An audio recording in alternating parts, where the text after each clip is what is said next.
What's going on, everybody? Welcome back to Beyond Ordinary Podcast, man. I got my boy DJ Detailz in the building. We're going to talk about event planning, how to kill it in the DJ game. We out here in Washington, D.C., and he been just murdering it for years.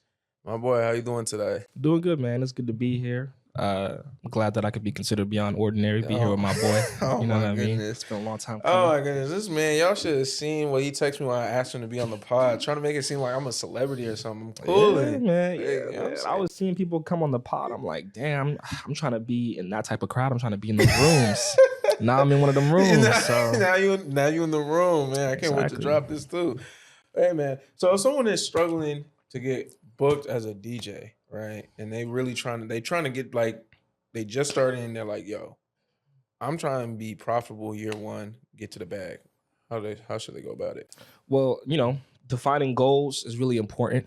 I think like there are operative words that you said in that statement. Struggling is one of them. If you just started, I wouldn't say you're struggling, right? And when you define the goals that you have set for anything, it makes it easier to kind of figure out the roadmap, right? So first thing I would tell people is define the goals, right? Some people just want to DJ in their bedroom. It's called the bedroom DJ. You know what I'm saying? That's respectable. Sometimes people just want to, like a lot of bedroom DJs, if they do get a gig, it's like for their friends at a house party, something small, a kickback or something like that. Some people want to just do chill lounges and bars. You know what I mean? Some people want to do private events. Some people want to do weddings. Some people want to do big stages like concerts, right? Yeah. So defining your goals will always allow you to create a roadmap because now things can become quantifiable, right? If I want to be a club DJ, right, I should know the promoters that work there, right? I should be able to bring business to this like location. Right. If I could bring business to this location, I could leverage that and be like, hey, you should maybe consider me as an opener, right? You should always be going to the events of people who you want to collab with, right? Being a DJ as a gig worker, right? It's kind of like a collab. You know what I mean? Like I'm bringing people to this spot. That's what it's kind of morphed into now. But that's specifically for club DJing, right? If you just want to be that guy that your friends could depend on to facilitate the musical vibes, right? Your goals are a lot less, right? Now you should just be considering yourself like with the music, right? Like if you've got friends, you should know what they listen to, right? You should know how you can entertain this specific group of people, right? You know, and that's once again a quantifiable skill. I need to put X amount of hours in so that I can get well adept into this genre because the niche of people that I surround myself with love this music. You know what I'm saying? Yeah. So it all depends on where you want to be as a DJ. So one thing that you said is like, entertaining certain crowds. Like when you go into a gig, do you have a certain, I don't know, music that you go into it thinking like, I want to play this? Or do you just go into it like, I'm just going to show up, play whatever, and then kind of just read the room from there? I think it depends. I'm open format, and toward like the point that I was making earlier, I do a lot of different gigs. Right. And last year was one of my best years in terms of branching out to different gigs. So I think when it comes to regular club gigs, right, like I kind of know the vibe of that club. I've been to parties there before. Yeah. So like I don't really do much preparation. I have that music. I've been playing that music for a while. I'm very adept in understanding that music. So I'll either completely assimilate into the script or the niche of that night, or I'm just like, nah, I'm just going to do my own thing. You know what I'm saying? Sometimes I really just do whatever, like I just play whatever I want to hear with acceptable boundaries, right? Like you don't want to do, like once again, you're a gig worker, you're being paid for a service. Right. And this person believes in your brand and your capability to provide that service. Right. If you go outside of that expectation, you probably won't get booked again. But one of my, one person that I do kind of look up to in their mindset with that is DJ Bree Mafia, right? She is just like, this is my brand. They're booking me for this. This is what I provide.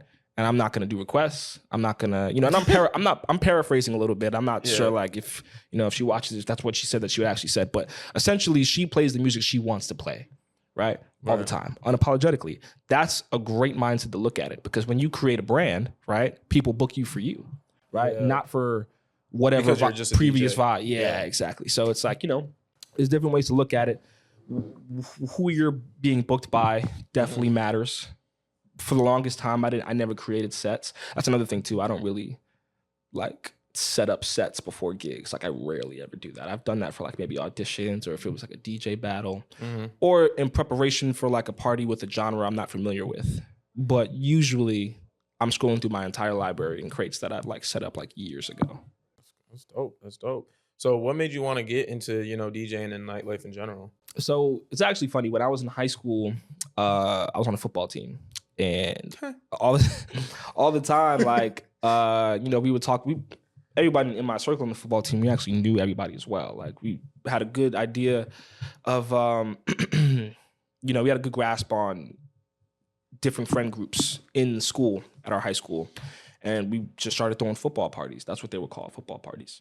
Okay. And there was one time like my grandmother had this really big house, really big backyard, decent sized basement, and this was going to be like, in my opinion, party of the year. I think it was like the start of the fall or whatever, and we cleaned up the basement. It took us like weeks to do it. We decorated. We invited everybody. Like people were coming. It was like a whole bunch of people.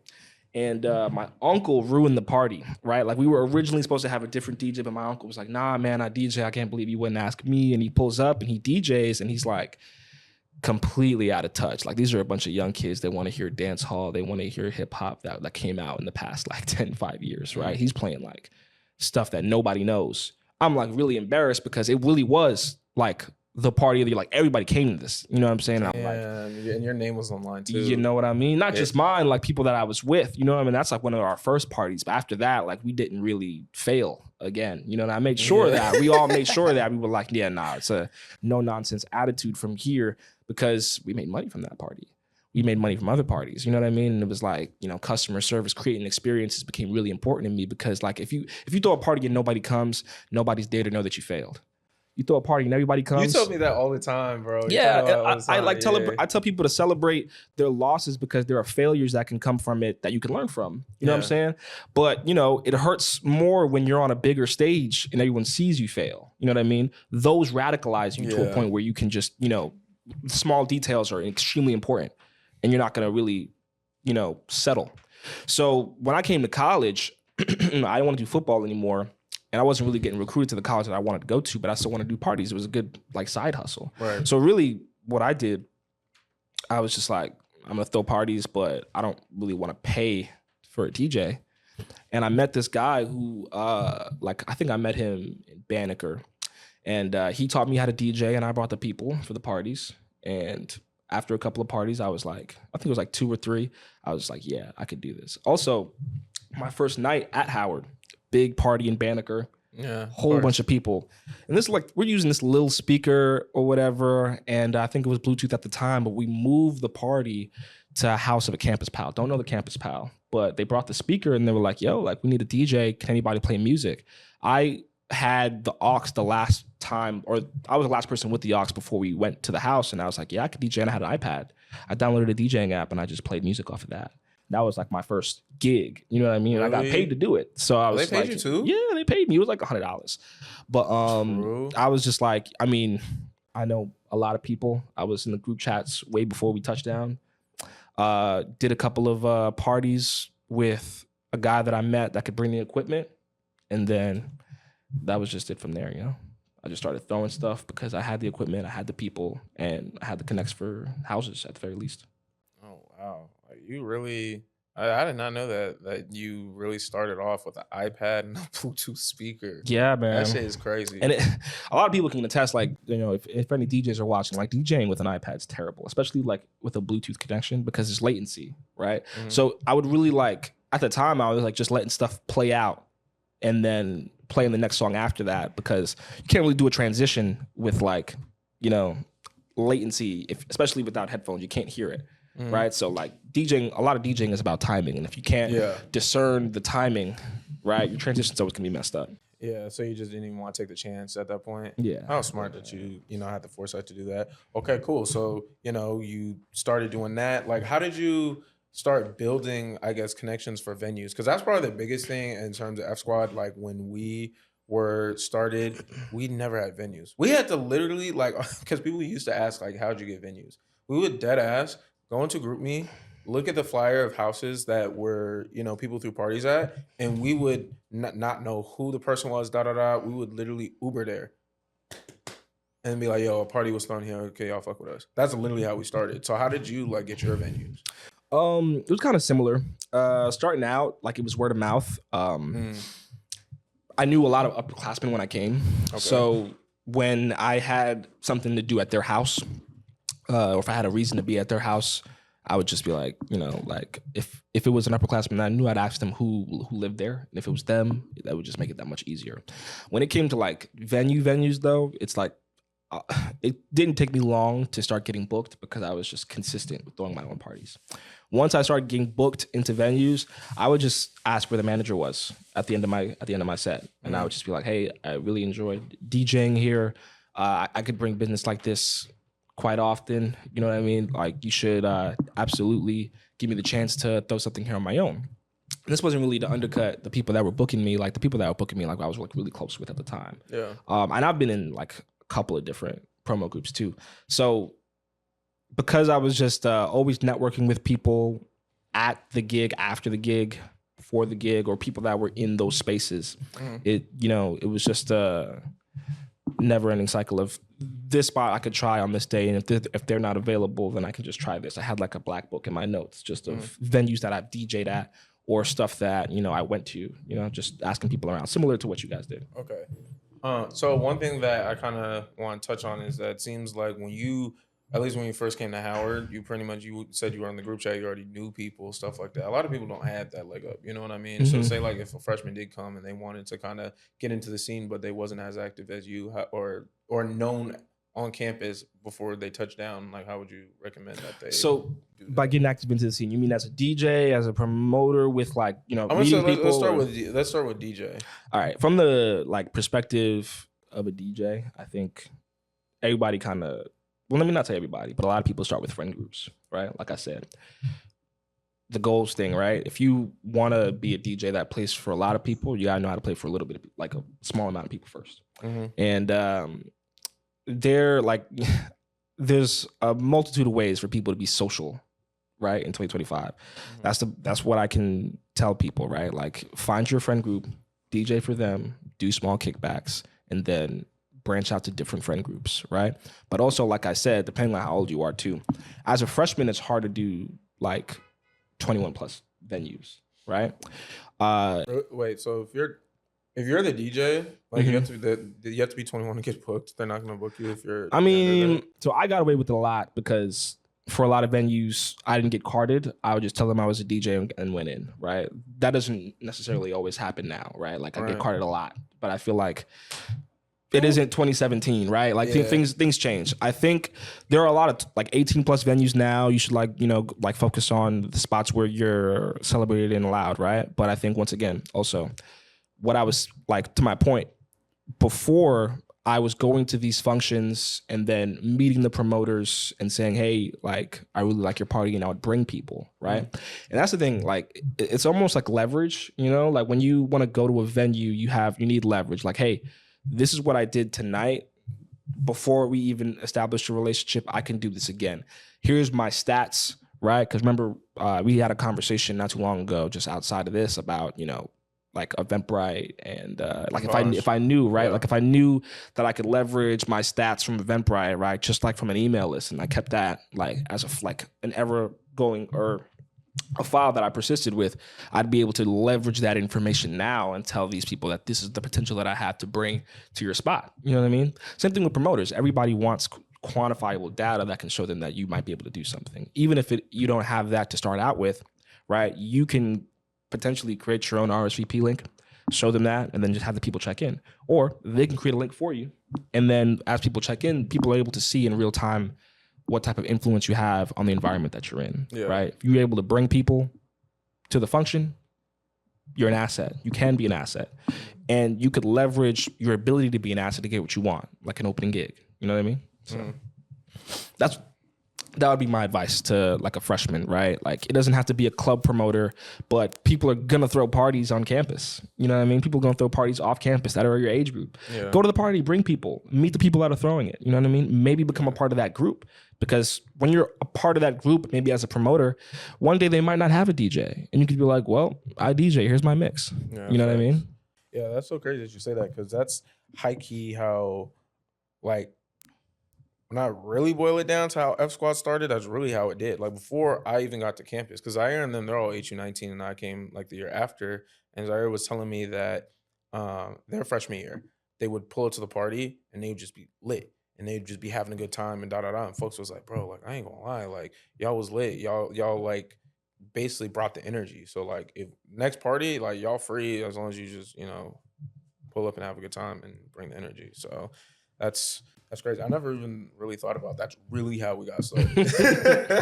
Yeah, man. Yeah, man. Like a party at its simplest is a bunch of different groups of people coming together to listen to music, maybe do some contraband, maybe drink a little bit, you know what I mean? Mm-hmm. And when you're able to just not necessarily manipulate, but take advantage of the tools that you have at your disposal, Right. which are very popular people who can dance, people who can make a good drink, you know what I'm saying? People, you know what I'm saying? Like there are different pieces that once like you put things together, you're a good facilitator. Meet the facilitators, right? Okay. Become one of those tools, right? Because if you're like a good tool in the machine that makes the entire machine work, right? People, you become invaluable. Exactly. Yeah. So on that note, I want to ask you what makes a party good? And I know that it's the house party scene and the club scene is two completely different scenes. So like kind of let's break those out. Like what makes a good house party and what makes a good club party? I think it kind of starts with the facilitator, right? The people facilitating the party. So the promoter, basically. Yeah. I think well, not even just that, but I think DJing is also a big part of the facilitation of a party, right? I think from the DJing aspect of it, playing music is creative. It's an art, right? DJing, in my perspective, is the same thing. I think if you create anything or you participate in an art that you don't necessarily love, it's hard for you to, put meaningful work behind it, right? So as a DJ, a good party is always going to be the parties that you want to play or the parties that you can perform creatively, right? People feel that when you perform, right? If you're going through the motions, people can see it. Then it's just music or you're a glorified aux. You know what I'm saying? I'm so serious. And to get back to the main point, right? The facilitators have to be genuine, right? Like the facilitators have to know their crowd, right? What do you mean by genuine? So I think like people copy and paste stuff often, right? There are people who steal party themes. There are people who just buy party promotion pages with a lot of followers. You know what I'm saying? Like there are people who just do the bare minimum, go to a place where they think they can replicate a formula and do it without ever caring and knowing about the consumer, right? I think the people who come to your party, you should have a mental profile of who those people are, what those people like, right? If I know that I want to throw a Caribbean party, maybe having a bunch of sections is not a good place for them because they're probably going to dance. You know what I mean? If I know that I want a bunch of high profile people at my event, right? Maybe, a large pit isn't something that, I would invite them to because a lot of large profile people, they live with status, right? I want to have them in a place where they can be seen. I want to have them get good bottle service, luxury services. You know what I'm saying? That's why I would put them in a club. You know what I mean? Like people who live a certain type of lifestyle, right? Who want XYZ from a party. Same thing with the music. If I'm seeing you not dance for the past 5 songs, right? Unless it's just dead in there, right? Like I'm just not doing my job. I'm not catering to you. And this is a customer service based industry, in my opinion, right? Like if you're a facilitator or whether you're a DJ, right? If the party's not good, people are gonna ask for a refund. And if they don't ask for a refund, people might not just come again. You know what I mean? So it's like servicing your consumer or understanding that profile is extremely important in this industry. If you don't understand it or care to, at that, simplest idea, it's very easy to have a bad party. Yeah. You know what I mean?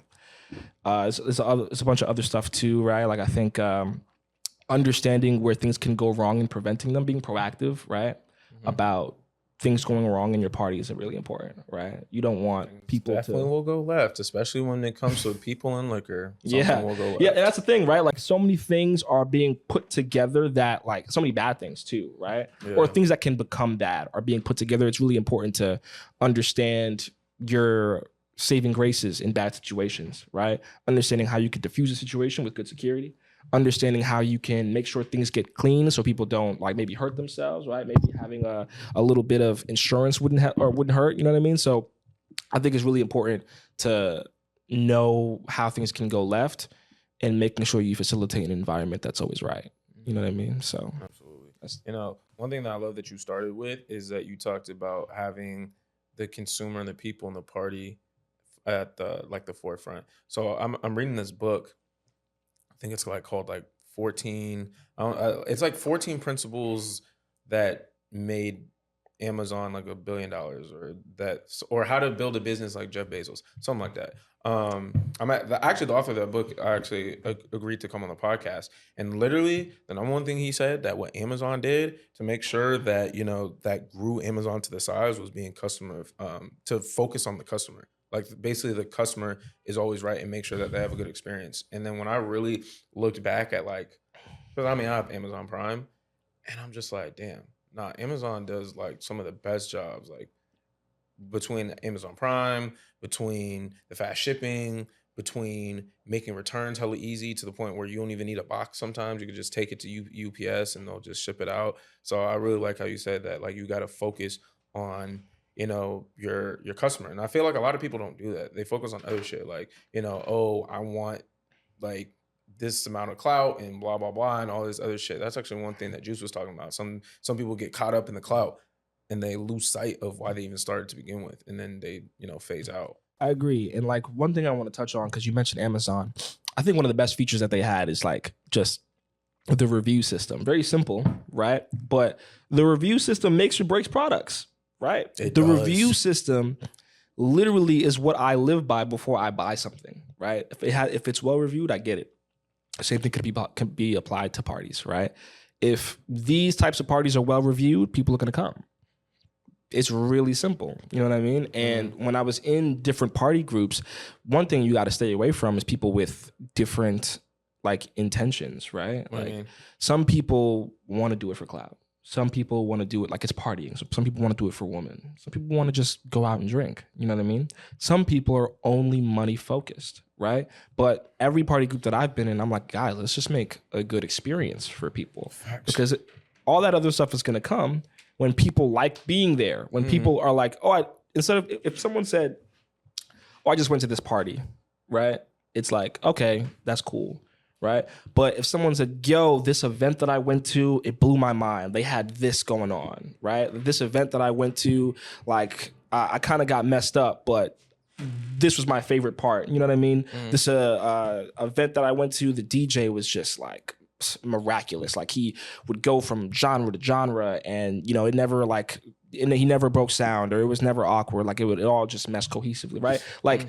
People explaining the event, people having good remarks is always going to be better than this party that I went to was cool. Absolutely. You know what I mean? Word of mouth is just absolutely key. But another thing that you said that I liked is that you talked about staying away from certain groups where you guys weren't aligned in what you guys were trying to do. So when we started F Squad, that was damn near the very first thing we talked about. We were like, bro, we are not, as crazy as it sounds to other people, but we are not trying to make money. We are just trying to really, to be quite frank, just be them niggas on campus. Yeah. And we just trying to do that and throw good parties. I remember we were like, yo, let's think of different things that we could do that haven't been done. We did a party called Money Fallen where we literally just threw money. We literally bought Supreme money guns and we're blowing money. And it's so crazy because I think that was the one time that not the one time, but the first time we ever decided to charge girls for parties, and we were so scared that we were gonna flop, bro. The whole time, even after we accounted for the money guns and the money that we blew, we still made money actually that night. And so, but going back to that is that we were already aligned in what we wanted, because a lot of people and it's crazy because when I tell people that we weren't in it for money, people look at me crazy, and it's that might be crazy for you, right? And you might do it because you want bread, but we're not doing it for bread. Yeah. You know what I'm saying? We're doing it for other shit. We got bread, doing other things. You know what I mean? Even this podcast shit. I would have, if someone was ever asked me, Myles, I want to do a podcast and I'm trying to do it. I'm trying to make money. I'd be like, bro, don't do it. Because you're gonna go a Because you very, want to, very, yeah. very long time without making money, and you're not gonna see it through to the point where it would actually, the money would actually make an impact in your life. Yeah, that's You know what I mean? So knowing your goal ahead of time and just moving in that way. absolutely, absolutely. I would say the same thing about DJing. If you just want to DJ for money, like people DJ for money. Everybody does, right? Well, let me not say everybody. Some people do it for free, right?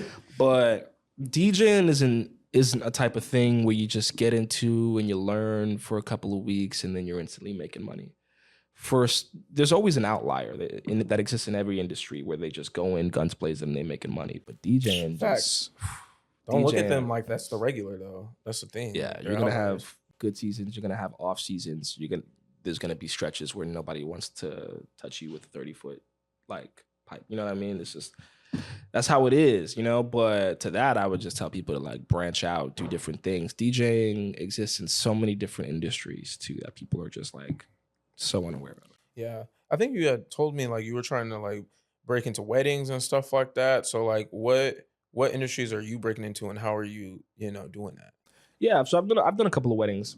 I definitely want to do more as I get older. I feel like older DJs definitely want to diversify their resume with stuff that's more age appropriate. I don't want to always do like I kind of stopped doing college parties, right? Like Really? yeah, Oh, yeah. I think Like you did tell me if that. the money's good now, I'll do it. But like I kind of just stopped doing it just because I didn't like being the eldest person in the room. You know what I mean? It's like Yeah.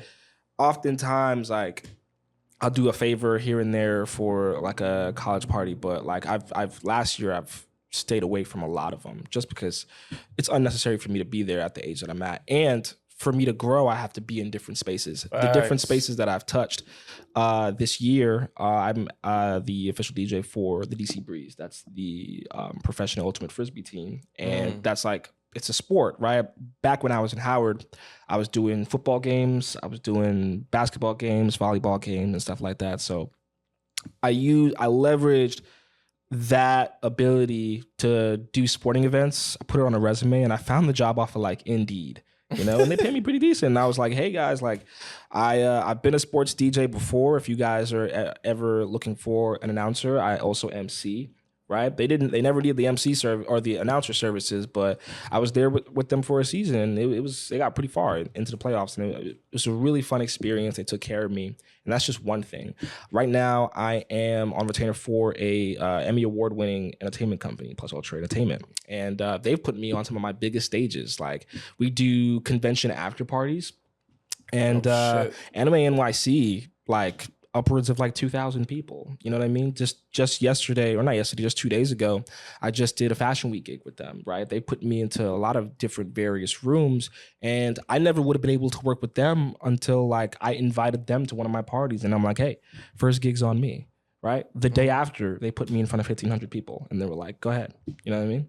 And I did what I normally did for them, right? They were like, yo, you DJ without headphones, that's fire. I'm like, yeah, I mean, I don't really like using them, right? Like I can't be as spontaneous if I'm always preparing a track right after, right? They liked that, you know what I mean? So that's just two different ways. But there's like wherever you can think music would exist, a DJ can flourish in. You know what I mean? And I've just been kind of thinking about that, brainstorming that, and I'll look online and I'll apply to a whole bunch of different stuff. So yeah.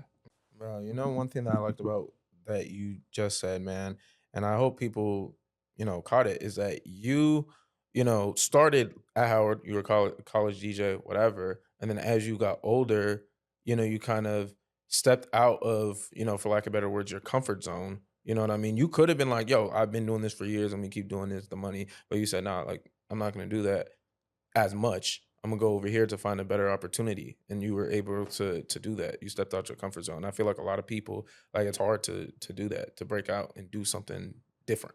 Absolutely. When you think about anything that you can make money from as a potential primary source of income, or even if it's secondary, I think secondary sources of income can still be careers.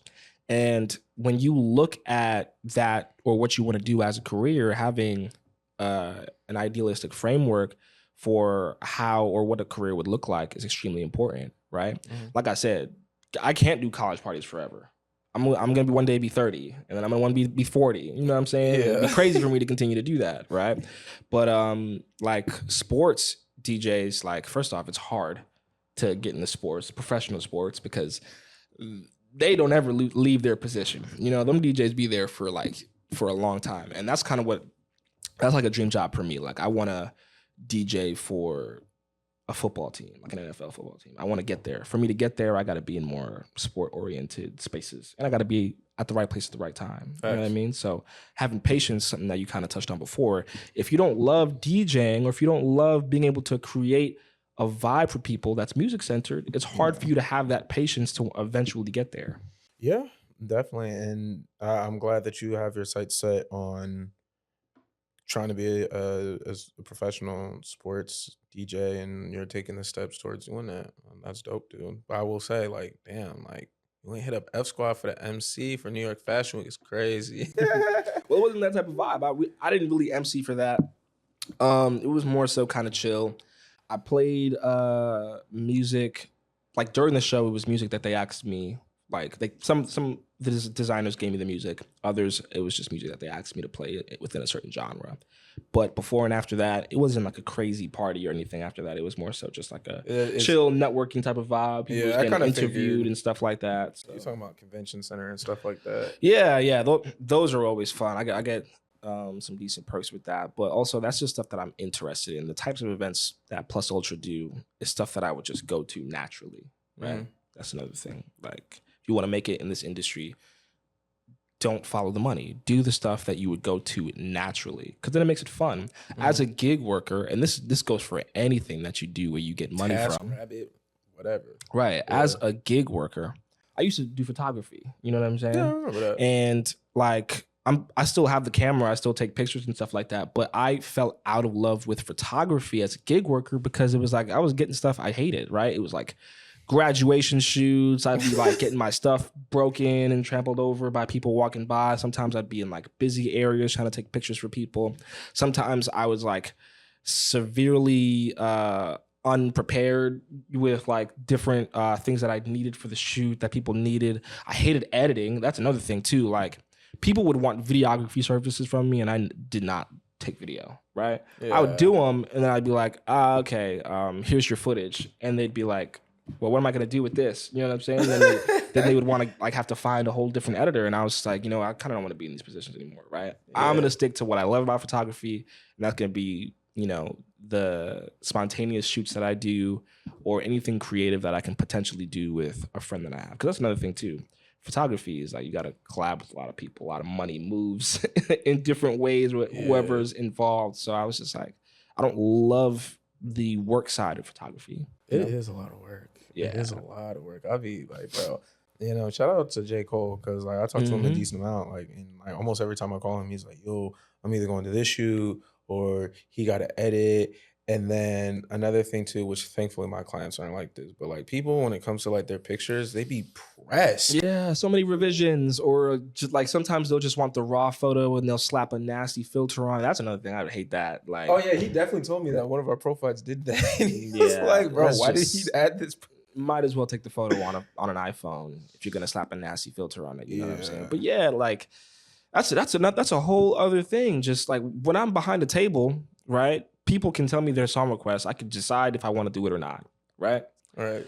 And if I don't, like, I'll probably have security escort them away from me or something like that, or like, it'll be a long time without them getting it, and they'll just leave me alone. If I truly don't want to do it, a lot of times I do requests, but it's nowhere near as necessary to be like attentive to customers as it is for photography.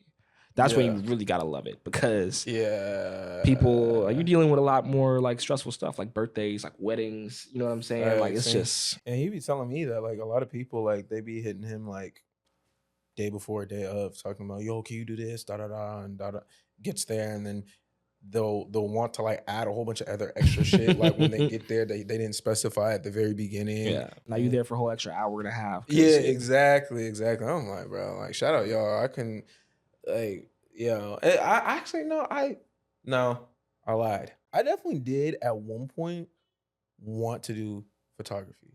I think I actually still have the the page. I think it's called like Visuals by YB. Mm-hmm. Like I made a whole page for it and all this other shit. Like, and like I was just like, bro, I don't actually want to do this. I don't even think I ever bought the camera. Like, I think I just made the Instagram page and then I was just like, yeah, I don't want to do this. It's really hilarious how people like step in and out of like trades like that, you know? Like I always kind of like equate it to the person that wants to sell drugs in college, right? Like you're not that's not your life. You're not a drug dealer. You're going through a phase where you see people are making money from this and you think it's a profitable thing.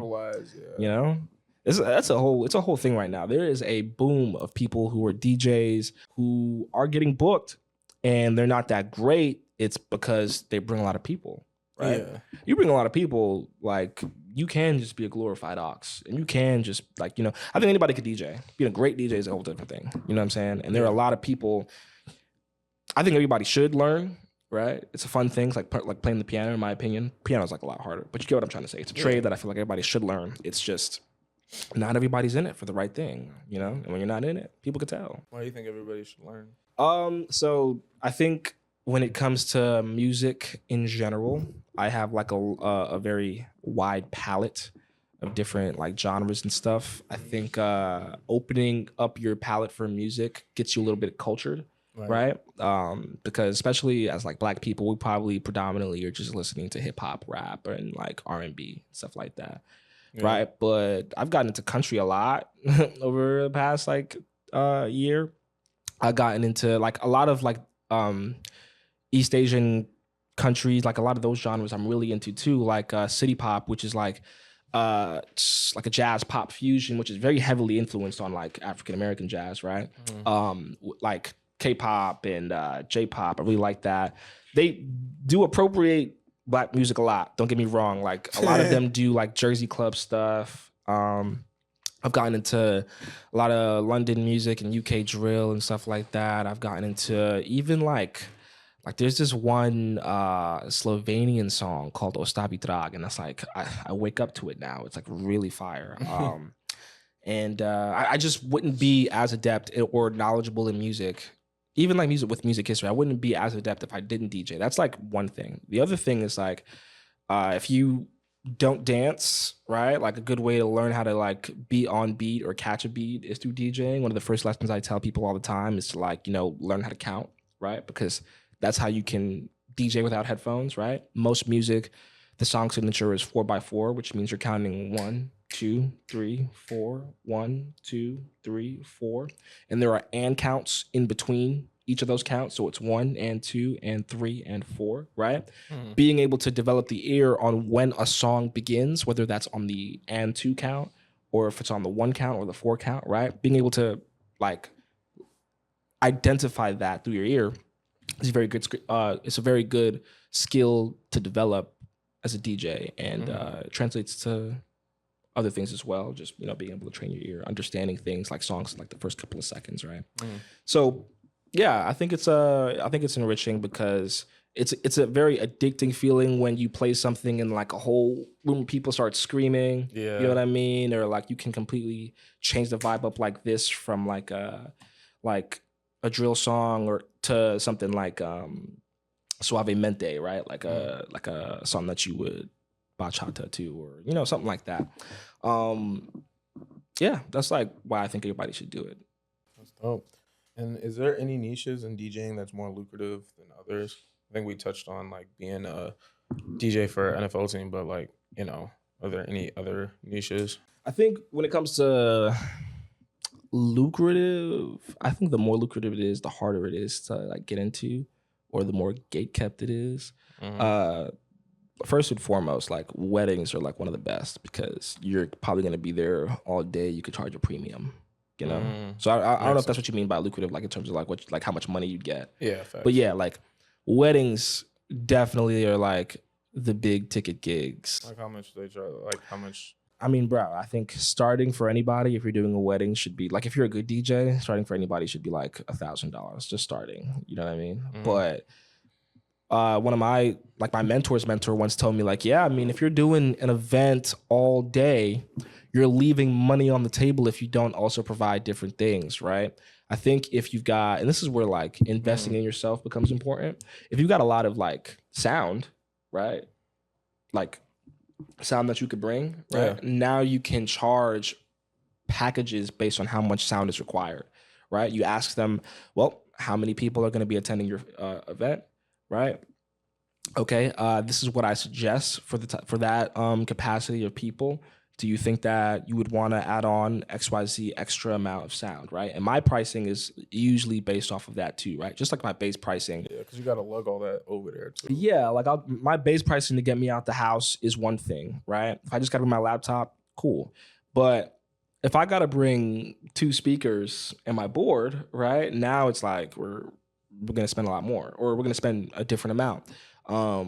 And you can consider that with a whole bunch of different things with like special events, private events, or weddings, because it's like, I got a smoke machine, right? If you guys need smoke, cool. Like I got floodlights if you guys need uplighting for your event, right? Like cool, you know what I mean? So a whole bunch of photo booths, right? Like that people can operate on their own, right? You could bring that, right? So events has a very pivotable area too that's just like rentals, right? And that might be something that I go down into when I begin to invest on like infrastructure, right? Just like stages are expensive.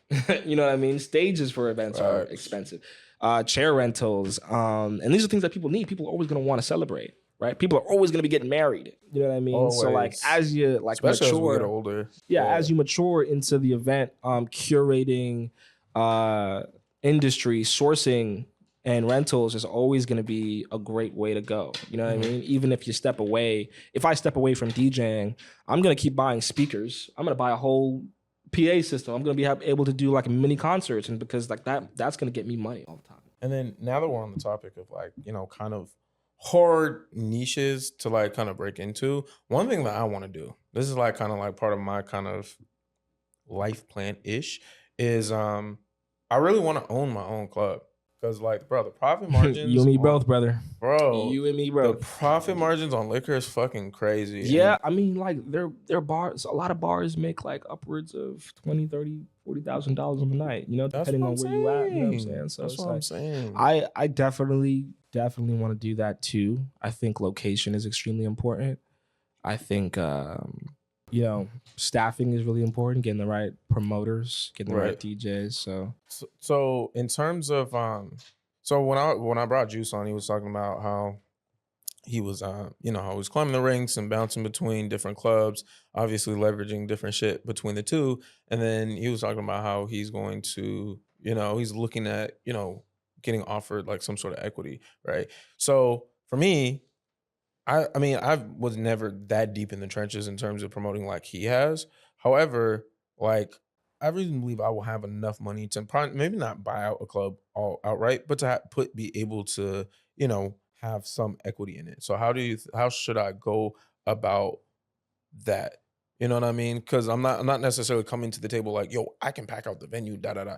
Granted, I'm more so gonna come at it from a business standpoint in terms of like, yo, we should do this, and this, and change different things about the business as a whole, as opposed to just, yo, I can bring people. You know what I mean?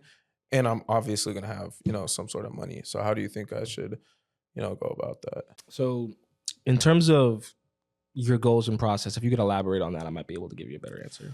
Goals and process. Oh man. So I mean, bro, I was just talking about with Atlas like right before you about how I think a lot of people really underestimate like the power of social media. You know what I mean? Like a lot of business owners don't have social media, and like people think that they don't need it, like accountants and stuff like that. Like no, because because people see it as social media, but how I see it, I consider see it as branding. You know what I mean? So one of the first things I'm gonna do is make sure that like, yo, our branding and our social media is tight. We always have content going out, whether that is on the main page, stuff like that, and mainly utilizing videos and shit. You know what I mean? Like having pictures and stuff, like having a photographer come take pictures of people, you know, have the baddies on the page. That's cool and all. But like what's really gonna like, you know, set us apart is really having these Instagram reels, recaps, all that stuff, and have them come out consistently. And that's the biggest thing is you got to do it consistently. Some people, there's some, you know, clubs or some people that have social media, they'll do it here and there. But if you don't do it consistently, you're not gonna get picked up by the algorithm. You feel me? So that's what I would bring to the table. More so like a plan for how we are going to brand this club for us to get organic reach. So that was like my kind of my question though, right? Like your goal is to get equity from a club by being a invaluable tool that they can use to get better branding. Yeah, more or less, but also like not necessarily be like, hey, give me equity because I could bring this, but I also would invest my own money. You know Gotcha. what I mean? Okay, so you want to be an investor. Yeah. I think depending on their relationships with liquor, that'd be a good way, right? If you like a good way to invest could be like, hey, not sure how you guys are getting your liquor, but I can invest XYZ amount and get XYZ back through a liquor deal. You know what I'm saying? You would benefit from having good deals. If liquor sponsorships, if you could somehow manage that, that could be a place to start. You'd benefit by having good deals with distributors, right? I know people that they sell liquor all day long, right? Like that's their job to kind of get like liquor stores or clubs to kind of carry their liquor, right? Meeting individuals who do that can immediately get you into the door to talk to people who they might be cold calling, right? Some of them might have nightclubs, and then you could just leverage whatever connects that you have to kind of get people better deals, but also invest your money in that so that it makes the process easier. And they're like, yeah, I mean, well, I'm sourcing for your bar, right? Right. Like, I would like to reap the benefit from that investment. You know what I mean? Yeah. So facts. I also think if you don't want to be the promoter, investing into the promoter can get you that equity that you want. You know what I'm saying? Okay. So if promoters have paid me in the past to bring people, right? Right. Hosting rate. Promoters have paid people to just come, groups of people to just come, right? Once again, hosting rate. So it's if you are then the one benefit or providing that money, that capital to get people to get to the club, right? I'm sure people will give you a percentage of something. It's just something negotiable that you could definitely get from the people who have already done the work as promoters. You know what I'm saying? There are a lot of different ways that you could invest in the club and then reap the benefits from that. For sure. Okay, but yeah, for sure. Because that's something that's big. Obviously, I want to own my own shit outright eventually, but I'm gonna have to get there, and I'm gonna need the bread. I don't even know how much it is, but I'm grinding. I was actually looking into one. There was I forgot the name of it. There was a spot on 8th Street, and Is that H? Yeah, and they were it was like a I think they're called turnkey businesses where you literally just get the key and it's already operatable the day that you acquire it, right? And I was looking to get a loan to get it. It didn't work out just because some external things that I was kind of dealing with at the time, and it sold before I was able to get anything in order. Damn. But yeah, I really wanted to do. I was really considering it straight out of college. How much was you gonna have to take out for the loan? I think it would have been $300,000 or something like that. Not that much. It's not. It was I'm in a over here good thinking, area. yeah, wow. Yeah, it was anywhere between 300 to 5 or something like that. Bro, you can recoup your if you really know what you're doing, you can recoup your investment probably within the first year. Mm-hmm. Yeah. Mm-hmm. Especially with someone like me that's already got connects with different promoters. You know what I'm saying? I still have the pipeline of people Mob Entertainment, right? We still do parties. I do parties for them, and we've got people who are continuously doing parties. I give them venues that I'm I know the owner or I know different people who work with them and stuff like that. So it's nothing for me to do the replicatable process that I've been doing for years at a place that I would then own, right? It's just about consistency at that point. So that's what I would, if you really want to look into that, there are a lot of websites that already sell businesses, right? And then just look for turnkey businesses that are in the vibe that you're kind of looking for, and then just take out a loan, take a chance on it, right? But only if it's once again, area matters, right? Where the spot is extremely matters. Facts. And now you're talking about H Street. I don't know. It's a little crazy over there. But at the same time, it's bro, you should crazy. So I was trying to make a big money move, right? I was they're about to build a high-rise apartment right across the street, right? I'm these people are gonna want to go someplace after they move in, if it's a Friday night, Thursday night or something like that. And I'm it's right across the street.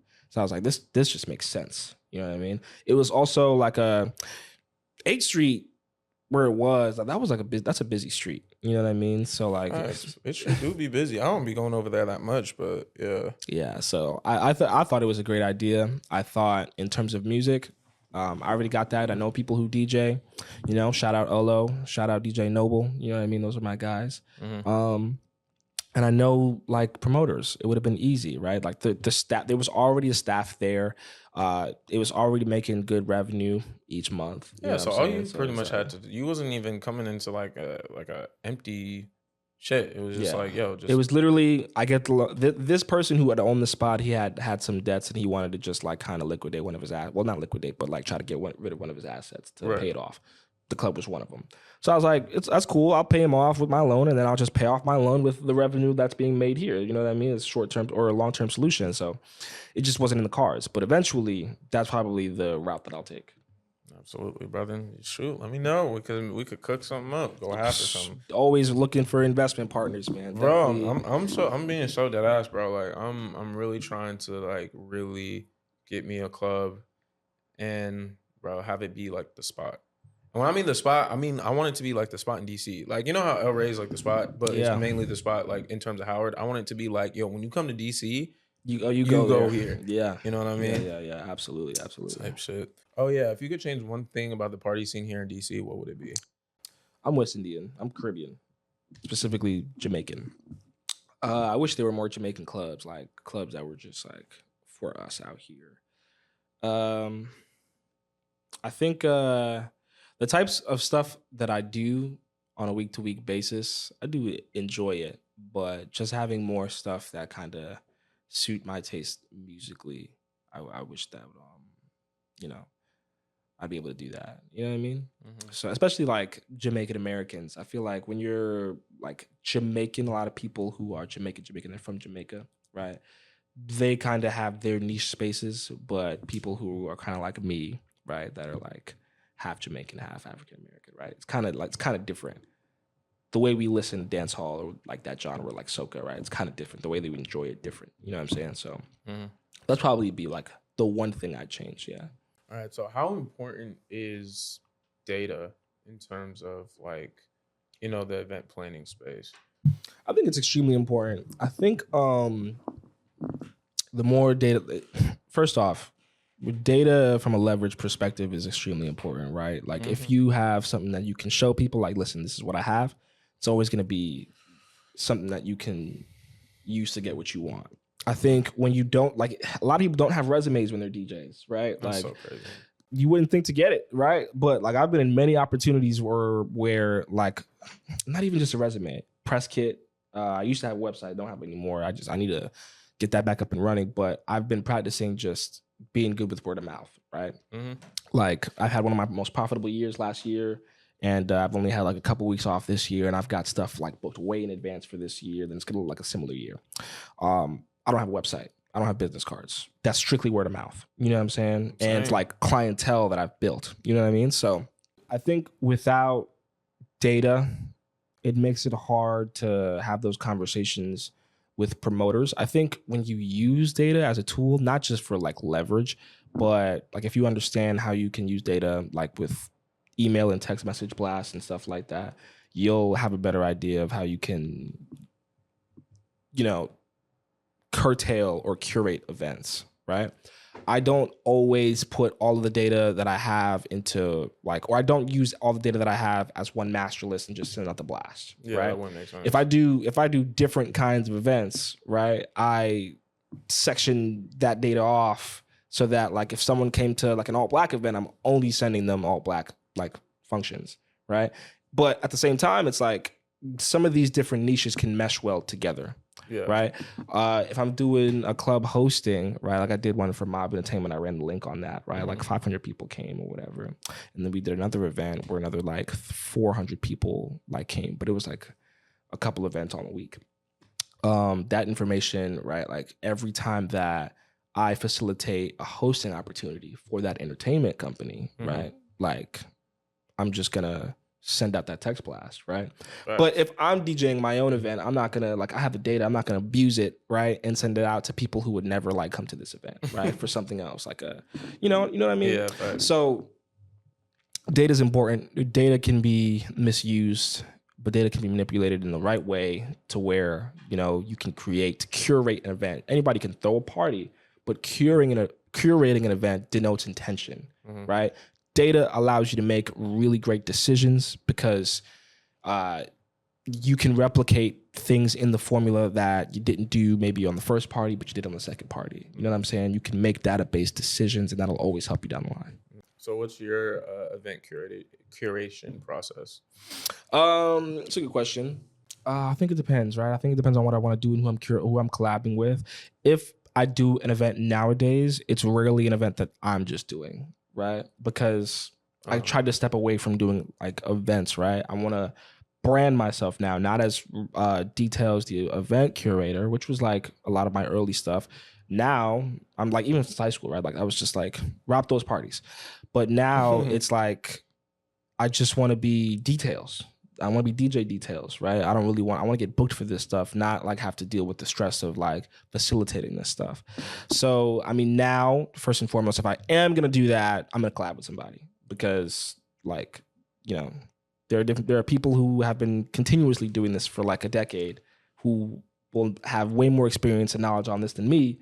And collabing with people who are professionals is always going to be easy, like to work with, like in any industry that you're in, right? I wouldn't say I'm not a pro, but I probably, you know, there's still things here and there that I probably still mess up on, right? There are people who do this all the time, every day.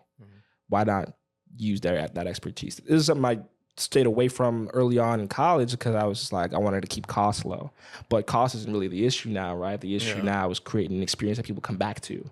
Right. So I'd rather take care of the music, or I did an event in October and it was really good. It was I've been doing indie showcases, right? Those are like really fun.